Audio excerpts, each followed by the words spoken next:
मैं अनिल सिद्धार्थ स्वतंत्रता आंदोलन में प्रयागराज के समाचार पत्रों के योगदान पर आज आपसे चर्चा करूंगा। भारत के स्वाधीनता संग्राम में अनेक ऐसे लोगों ने अपने जीवन की आहुति दी जिनके कारण स्वाधीनता संग्राम में महत्वपूर्ण विधान बने, लेकिन मुख्य धारा के इतिहास में उनका नाम उस तरह से नहीं लिया गया जिसके वह अधिकारी थे। यही नहीं, तमाम नाम तो गुमनाम हो गए। स्वतंत्रता के अमृत महोत्सव में आइए एक ऐसे महान पत्रकार और उनके समाचार पत्र को याद करें जो सिर्फ 2.5 वर्ष ही निकला और उसके सभी 8 संपादकों को कठोर कारावास की सजा मिली। यही नहीं, 8 संपादकों में से 3 संपादकों को तो काला पानी की सज़ा और 1 संपादक को देश निकाला की सज़ा भी भुगतनी पड़ी। आज़ादी की अलख जगाने वाले ऐसे ही अखबार और उसके संस्थापक संपादक के बारे में विस्तार से जानकारी हासिल करते हैं। आज मेरे साथ इस चर्चा के लिए मौजूद हैं वरिष्ठ पत्रकार डॉक्टर प्रदीप भटनागर जी।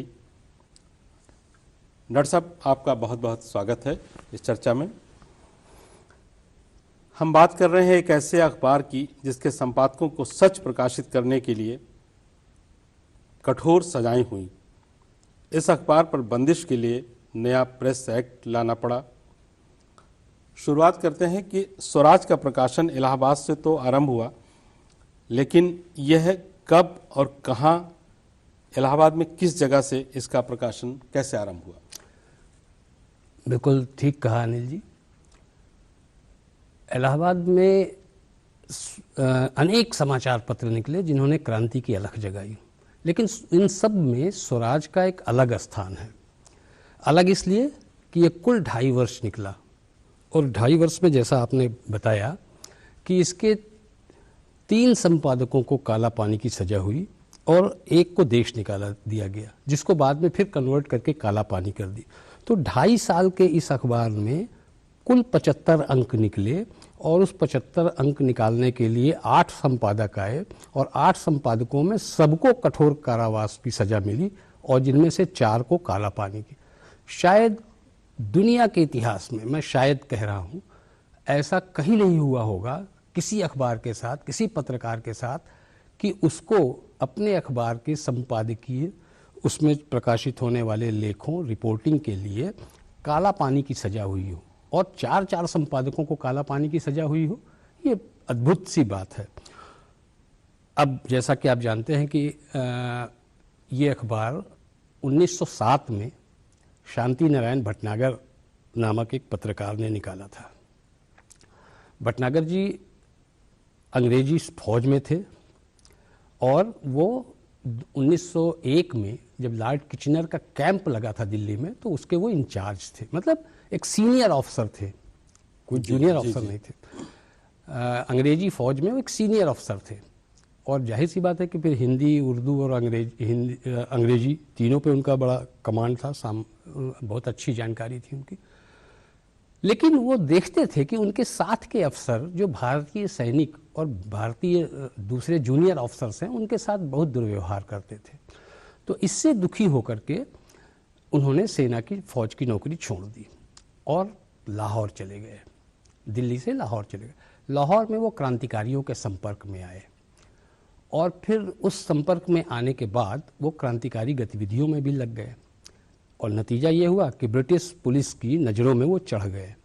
इसी बीच क्रांतिकारियों ने ये सोचा कि कलकत्ता, लाहौर और पुणे शहर, मतलब देश के इन 3 जगहों पर तो क्रांतिकारी, राष्ट्रवादी क्रांतिकारी गतिविधियां हैं, लेकिन संयुक्त प्रांत एक इतना बड़ा प्रांत है, इसमें कोई भी सुगबुगाहट क्रांति की नहीं है। तो वो राष्ट्रवादी लोगों ने सोचा कि क्यों ना इलाहाबाद को भी एक सेंटर बनाया जाए। ये तब की बात है 1906-7 की, जब प्रयाग में राजनीतिक कोई आंदोलन या कोई इस तरह की चीज़ें शुरू नहीं हुई थी। बहुत शुरुआती दौर थी, एक सुगबुगाहट पूरे देश में थी। डॉक्टर साहब, निश्चित रूप से ये बहुत ही प्रयागराज के लिए प्रतिष्ठा की बात है और पूरे देश के लिए प्रतिष्ठा की बात है कि आज़ादी की इस अमृत महोत्सव पर जब आज हम आज़ादी के प्रतीकों के, आज़ादी के स्वाभिमान चिन्हों की बात कर रहे हैं, उन घटनाओं की ओर रेखांकित कर रहे हैं जी। तो ये अद्भुत और अतुलनीय है कि प्रयागराज को उन्होंने, शांति स्वरूप जी ने प्रयागराज को अपने आंदोलन के लिए, अपने कार्य क्षेत्र के लिए, अपनी कर्मभूमि के लिए आधार स्थल बनाया जी। और इतने बड़े ऐसे मतलब विलक्षण प्रतिभा के धनी, और उन्होंने इस मतलब अनूठे तरीके का अखबार निकाला और अखबार के साथ अपने आंदोलन को एक दिशा दी, एक धार दी। और जैसा कि वही भी हमने आपसे अब सवाल किया था कि इलाहाबाद में जब वो आए तो उन्होंने किस जगह को चुना और कहाँ से शुरुआत किया उन्होंने? हाँ, तो फिर इसलिए ये जिम्मेदारी शांति नारायण भटनागर ने उठाई, वो इलाहाबाद आए। शांति नारायण भटनागर जैसा आप जानते हैं कि पढ़े लिखे थे, फौज में अफसर थे, सुंदर थे, 27 साल कुल उनकी उम्र थी, सुदर्शन व्यक्तित्व था उनका। तो जब इलाहाबाद आए तो पत्नी ने एक दिन उनसे पूछा कि आपने नौकरी छोड़ दी और इलाहाबाद आ गए, अब क्या करेंगे, यहाँ आने का प्रयोजन यहाँ आके क्या प्रयोजन है? जी। तो उन्होंने कहा कि मैं अखबार निकालूंगा और लोगों को जगाऊंगा, स्वराज की बात करूंगा, नौजवानों को अपने देश के लिए लड़ने और मरने के लिए प्रेरित करूंगा। इतना सुनते ही उनकी पत्नी ने अपने सारे गहने उनको सौंप दिए, जो गहने 1907 में जब शांति नारायण भटनागर ने बेचे तो 1000 रुपये मिला। उस 1000 रुपये से उन्होंने वो प्रेस शुरू करने का, अखबार शुरू करने का निश्चय किया और जॉनसनगंज में जी एक मकान लिया और एक लिथो प्रेस की व्यवस्था की। और वहाँ से ये जब सारी व्यवस्थाएं बन रही थी, इसी बीच अजीत सिंह मांडले जेल से और लोगों की रिहाई हुई, जो कुछ लोग गिरफ्तार किए गए थे अंग्रेजों ने। हाँ, तो उनकी तो उस खुशी में उन्होंने उसका पहला अंक दिवाली के दिन निकाला। मतलब दिवाली 1907 में दिवाली के दिन स्वराज का पहला अंक निकला और उस पहले अंक में ही उन्होंने इस बात की खुशी जताई कि हमारे तमाम साथी जेल से रिहा हो गए हैं। सरदार अजीत सिंह को आप जानते हैं, सरदार भगत सिंह के चाचा थे। अद्भुत तरीके से हुई कि एक अवसर था दीपावली और उपलक्ष्य था कि क्रांतिकारियों की जेल से जो रिहाई हुई है उसके उपलक्ष्य में जी उन्होंने इसका प्रकाशन आरंभ जी। तो नवंबर, आप मान सकते हैं कि नवंबर 1907 में इसका प्रकाशन शुरू हुआ जी। और इसके प्रथम संपादक तो और मालिक कह लीजिए, संपादक कह लीजिए, शांति नारायण भटनागर ही थे, क्योंकि उन्होंने इसको शुरू किया था। तो अच्छा, ये आरंभ तो हुआ और आपने उसकी संकल्प भूमि के पर भी चर्चा की, लेकिन स्वराज का जैसे हर अखबार का अपना एक ध्येय होता है, मोटो होता है, तो उन्होंने इसका, भटनागर जी ने इसका मोटो क्या रखा, इसका ध्येय क्या रखा कि किस ध्येय से हम इस संकल्प को शुरू कर रहे हैं? जैसे कि मैं आपको याद दिलाना चाहूँगा कि इसी इलाहाबाद से बहुत मशहूर शायर अकबर इलाहाबादी ने कहा था कि जब तोप मुकाबिल हो तो अखबार निकालो। जी जी जी। तो अखबार निकालने का ये था कि वो एक तरीके की सी शब्दों से लड़ाई थी और अपने वैचारिक प्रतिबद्धता के साथ वैचारिक लड़ाई थी। उस लड़ाई की संकल्प भूमि लेकर के आए भटनागर जी और उन्होंने इसकी शुरुआत की। तो इसका ध्येय वाक्य उन्होंने क्या रखा? बिल्कुल अच्छी बात, ये अच्छा सवाल आपने किया। दरअसल जो स्वराज का जो पहला अंक आया और जो अंत तक चला, उसके मत्थे पर, मतलब जिसे मास्टर्ड हम लोग कहते हैं, उसके मत्थे पर भारत माता का बीचों बीच चित्र बनता था और उसके दोनों तरफ 2 शेर बनाए जाते थे। उन शेरों के हाथ में ताज होता था जो भारत माता के चेहरे सिर पर चढ़ाने के लिए उद्यत होते थे और नीचे उसका ध्येय वाक्य लिखा होता था, हिंदुस्तान हमारा है, हम हिंदुस्तान के हैं और हिंदुस्तान हमारा है। ये था। तो शुरू के ही से वो उसमें था कि हम भारत माता के लिए काम कर रहे हैं।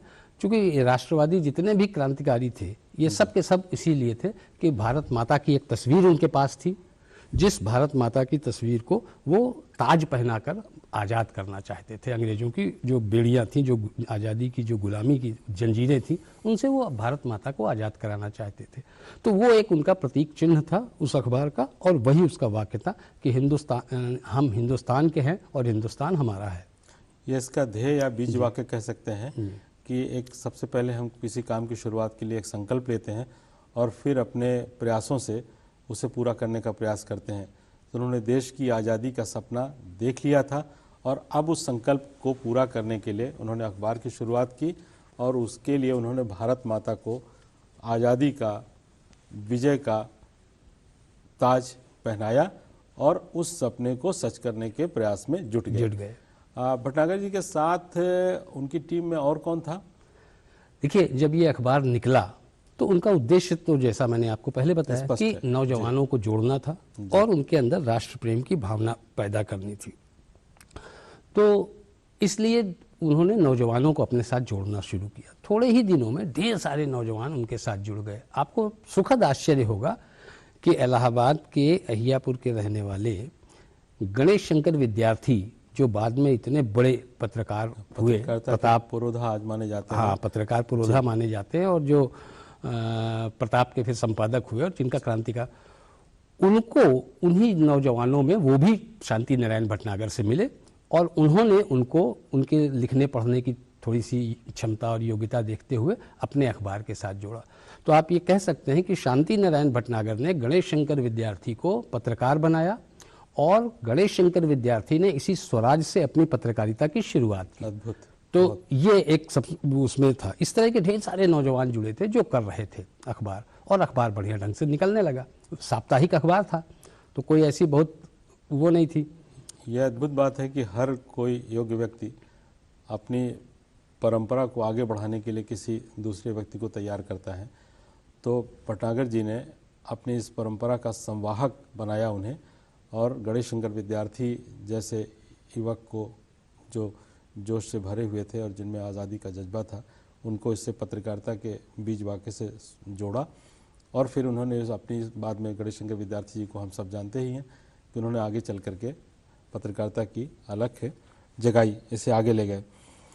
इसका संपादक बनने के लिए यह है कि बहुत किस तरीके की शर्तें थी, क्योंकि इतना कठोर संकल्प के साथ अगर किसी चीज़ की शुरुआत होती है तो उसके लिए एक बहुत दृढ़ निश्चयी व्यक्तित्व की ज़रूरत होती है। बिल्कुल सही कहा। तो इसीलिए उन्होंने जब संपादन के लिए उनका तो रहा ही, उन्हें बाद में रहा, लेकिन उनकी इस परंपरा का संवाहक कौन बना और जो संपादक इसके संवाहक बने वो किस तरीके से रहे, कि उन्होंने किन शर्तों पे इस अखबार की नौकरी ज्वाइन की और कैसे उसे आगे बढ़ाया। बिल्कुल, बहुत अच्छी बात आपने सवाल किया। देखिए, एक बड़ा रोचक सा किस्सा, आप पत्रकारिता में आप भी हैं और आज भी आप सीनियर जर्नलिस्ट हैं इस शहर के, और तो आप देखिए कि जब ये अखबार की जब शुरुआत हुई तो आपने भी कई बार भाषण में सुना होगा, खुद कई बार भाषण दिया होगा कि इलाहाबाद से एक अखबार ऐसा प्रकाशित होता था जिसमें विज्ञापन छपता था कि हमें संपादक चाहिए जो जेल जाने को तैयार हो और उसे 2 रोटी और 1 लोटा जल मिलेगा। एग्जैक्टली इस वाक्य, ये जो कहा जाता है, ये वाक्य ये छपता था अखबार में स्वराज के, हाँ, पहले अंक से छपना शुरू हो गया, क्योंकि वो जानते थे कि इसका भविष्य क्या है स्वराज अखबार का और मेरी पत्रकारिता का। इसलिए शांति नारायण भटनागर ने दिवाली पे जो पहला अंक निकाला, उस अंक से ही छपता था कि स्वराज को एडिटर चाहिए जिसे हिंदी और अंग्रेजी का अच्छा ज्ञान हो, जिसका एक पैर अखबार के दफ्तर में हो और दूसरा पैर जेल में। तनख्वाह के नाम पर उसे 2 जौ की रोटी और 1 लोटा जल मिलेगा, इसके आगे जो उसकी तकदीर हो। ये बढ़िया बॉक्स बना करके हर अंक में ये विज्ञापन छपता था। अब आप सोच लीजिए कि पहले अंक से ये तय था कि ये अखबार को कौन लोग चाहिए थे, और इसीलिए इस विज्ञापन के कारण कभी भी स्वराज को संपादकों की कमी नहीं पड़ी। क्या बात। और ऐसे ऐसे संपादक स्वराज को मिले, जैसा आप पहले हम लोग बात कर रहे थे, कि जिसमें से 4 को काला पानी की सजा हुई। अब सोचिए, वो ऐसे संपादक नहीं थे कि नौकरी के लिए आ गए थे, वो जान के ही आए थे कि तनख्वाह नहीं मिलेगी, खाना मिल जाए तो बहुत बात है, वरना हमें जेल जाना है, और जेल में भी कठोर कारावास की सजा उस समय थी। तो ये था उसका विज्ञापन जो छपता था कि एडिटर, और उसके बावजूद लगातार उसको एडिटर मिलते रहे। तो ये उसका ये कितनी अद्भुत बात है कि स्वराज के संपादकों के लिए ये नौकरी नहीं थी। स्वराज के संपादकों के लिए ये कतई नौकरी नहीं थी, और ये उनके लिए राष्ट्र सेवा थी। राष्ट्र के प्रति उनका समर्पण था, अद्भुत योगदान था, राष्ट्र के प्रति समर्पण था। तभी स्वराज को ऐसे संपादक मिले, और इस परंपरा को एक के बाद एक, मतलब जैसे होता है ना कि हम अपने पूर्ववर्ती का जो है वो हश्र देखते हैं, उसके बाद एक बार हमारे पांव ठिठकते हैं। लेकिन ये आश्चर्यजनक और अद्भुत बात है कि स्वराज को न कभी संपादकों की कमी हुई, और उस परंपरा के संवाहक एक के बाद एक के बाद एक के बाद आते रहे। नहीं, ये वो चलता रहा। ये तो स्थिति यहाँ तक थी कि एक संपादक को जब गिरफ्तार किया, जी, और जब इलाहाबाद के जिला मजिस्ट्रेट ने उनसे पूछा कि आप लगातार, आपके संपादक गिरफ्तार होते हैं और आप लोग डरते नहीं हैं, और अखबार फिर एक ना एक संपादक नया आ जाता है, तो उसने कहा कि अगर आप तो 4, 6, 10, 12 अंकों पर संपादक को गिरफ्तार करते हैं, अगर आप हर अंक पर संपादक गिरफ्तार करें स्वराज के, तो अगले 12 साल तक स्वराज को संपादकों की कमी नहीं होगी। क्या बात आप है। सोच लीजिए, ये स्थिति थी।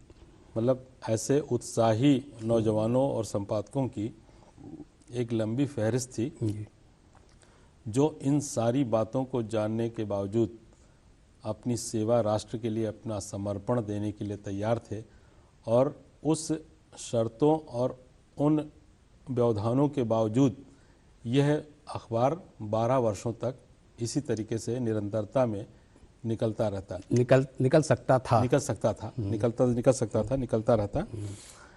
अच्छा, इन्हें शांति जी को क्या सजा मिली थी? देखिए, 4 महीने तक तो अखबार निकलता रहा जी। न सरकार ने ज़्यादा ध्यान दिया न कुछ। लेकिन इसी बीच अप्रैल 1908 में मुजफ्फरपुर कांड हो गया।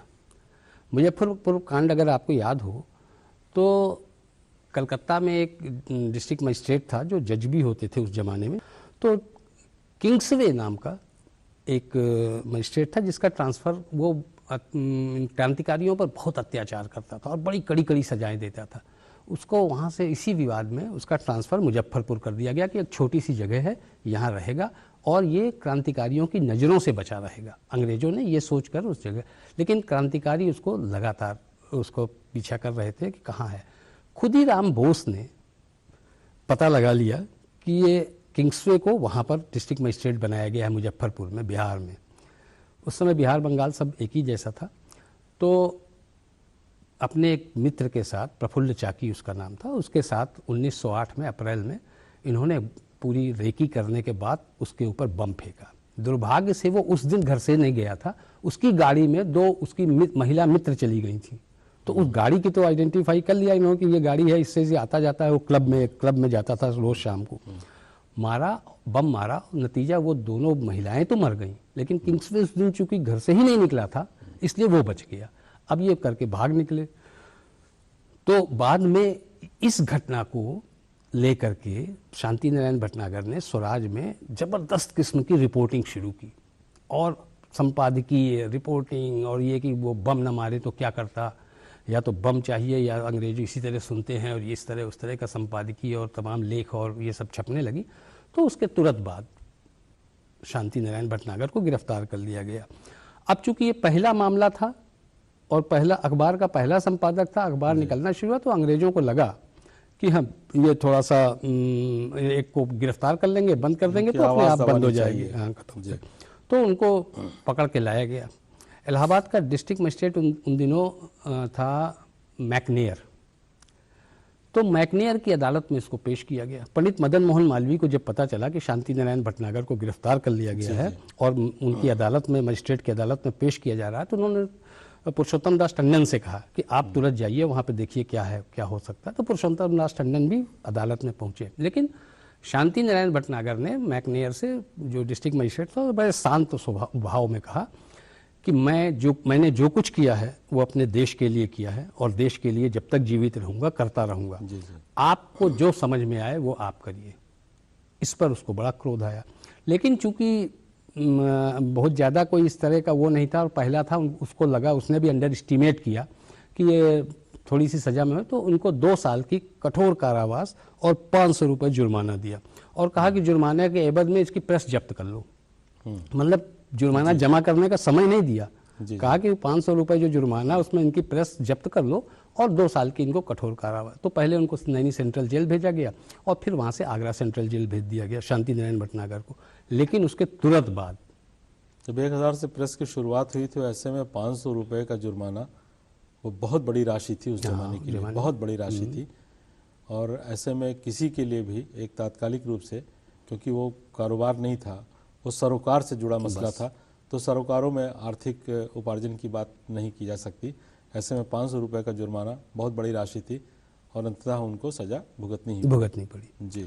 तो तुरंत उसके बाद फिर दूसरे संपादक आ गए, क्योंकि संपादकों की कमी नहीं थी। और इसको मजे की बात ये थी कि चूंकि क्रांतिकारियों से जुड़े थे ये लाहौर में, पंजाब में, तो इसमें से 8 संपादकों में से 7 संपादक, आपको सुखद आश्चर्य होगा कि पंजाब से ही आए। प्रेस एक्ट 1910 के तहत इस अखबार को न केवल बंद कराया बल्कि इसके साथ देश में और जो दूसरे अखबार थे, सबसे पहले तो इसको बंद कराया, फिर देश के जो दूसरे अखबार थे इसी प्रेस एक्ट के तहत उनके खिलाफ भी कार्रवाई की। तो इसलिए ये बड़ा महत्वपूर्ण है और प्रयागराज के लिए महत्वपूर्ण है कि आज़ादी की लड़ाई में जब अभी कांग्रेस का आंदोलन तेज नहीं पकड़ पा रहा था, तब ये स्वराज अखबार निकाल के स्वतंत्रता की अलख जगाने की चेतना हुई, जिसके 4 संपादकों को काला पानी की सजा हुई, 75 अंक निकले, जिसको बंद करने के लिए ब्रिटिश सरकार को प्रेस एक्ट बनाना पड़ा। ये एक बड़ी महत्वपूर्ण बात है और वो प्रेस एक्ट कमोबेश आज भी चला आ रहा है। 1857 में प्रथम स्वतंत्रता संग्राम के समय इलाहाबाद बहुत महत्वपूर्ण स्वतंत्रता आंदोलन का बहुत महत्वपूर्ण केंद्र रहा और यहाँ पे स्वतंत्रता आंदोलन की जो लड़ाइयाँ हुई उसके तहत इलाहाबाद अंग्रेज़ों की हुकूमत से 13 दिनों तक पूरी तरह से आज़ाद भी रहा। और इस सुखद ये है कि इस लड़ाई से पहले शब्दों के माध्यम से जो लड़ाई थी, वैचारिक प्रतिबद्धता के साथ जो लड़ाई थी, वो उस लड़ाई की शुरुआत बहुत पहले हो चुकी थी और इसी इलाहाबाद से हुई थी। और उस आंदोलन में समाचार पत्रों की क्या भूमिका हो सकती है, समाचार पत्र अपनी बात किस तरीके से पहुंचा सकते हैं और समाचार पत्र किस तरीके से अंग्रेज़ों को विचलित कर सकते हैं और देशवासियों में देश की भावना से उन्हें एक दूसरे से जोड़ सकते हैं और एक आंदोलन को दिशा दे सकते हैं, ये सारा सब कुछ हमें स्वराज ने सिखाया। जी, स्वराज ने सिखाया, स्वराज ने बताया, स्वराज ने मार्गदर्शन किया और स्वराज ने स्वतंत्रता आंदोलन की जो अलग थी एक तरीके से उसका सूत्रपात किया, उसकी शुरुआत की। और एक होता है कि किसी के लिए मिसाल कायम करना, न सिर्फ पत्रकारिता के लिए मिसाल कायम की, पत्रकारिता के लिए जो लोग जुड़े हैं उनके लिए बताया कि हम पत्रकारिता सरोकारों से जुड़कर करते हैं और सरोकारों को जीवित रखने के लिए, उसे जीवंत रखने के लिए, उसे अस्थायी बनाने के लिए, उसे कालजयी बनाने के लिए इससे बेहतर कोई उदाहरण नहीं हो सकता है कि जिस अखबार के संपादकों को निरंतर जेल हो रही हो, निरंतर काला पानी की सज़ा हो रही हो, जिन्हें बाहर निकाला जा रहा हो, देश निकाला जा रहा हो, उसके लिए भी एक के बाद एक भारत माता के सपूत मिलते रहे और अखबार चलता रहा। देश प्रथम जी, कि हमारे लिए, पत्रकारिता के लिए, पत्रकारों के लिए देश प्रथम है, देश के आगे फिर कुछ नहीं है और देश के अलावा कुछ नहीं है। ये जो भावना थी, नेशन फर्स्ट जिसे आज कहते हैं आप, वो भावना थी और उसके तहत ये अखबार निकले थे और उसके तहत इन्होंने अलग जगाई है, चेतना जगाई।